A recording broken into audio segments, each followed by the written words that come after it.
dans toutes les provinces, l'UPRONA dans toutes les provinces.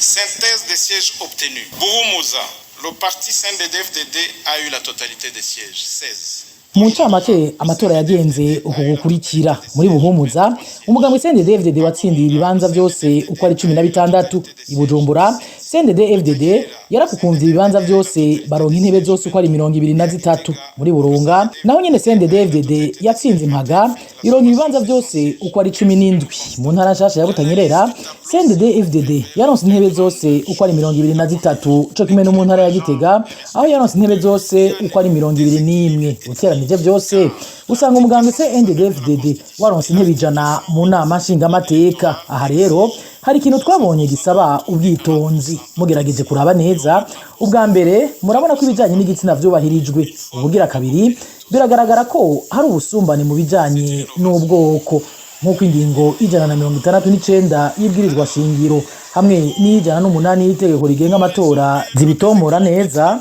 Bitekanijwe ko abahutu bategerezwa kuba 60%, abatutsi nabo 40%, hamwe n'abakenyezi bagira n'imiburiburi kuri 30%.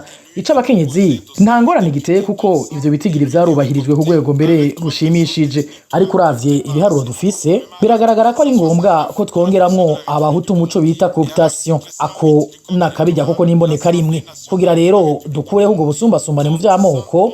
Twasanze muri abo bashinga amateka 100 ko kongeramwo 8 bo mu bwoko bw'abahutu gusa. Tumaze rero gukosora utwo dusembwa twose twasanze inama nshingamateka izobigizwe n'abashinga amateka 100 batowe, 8 bo mu bwoko bw'abahutu bakwegeweko, hamwe rero n'abandi 3 bo mu bwoko bw'abatwa nabo nyene bakwegeweko. Abo batwa bakaba bongewemwo kugira twubahiriza ingingo y'169 nyene y'ibwirizwa shingiro hamwe n'ingingo y'108 y'itegeko rigenga amatora. No kuvuga ko ubu inama nshingamateka yo mu myaka 5 iza, aha tuvuga kuva muri 2025 gushika muri 2030 izoba rero igizwe n'abashinga amateka 111 de la Constitution de la République du Burundi et à l'article 108 du Code électoral, l'Assemblée nationale de la République du Burundi compte 111 députés pour la législature de 2025-2030.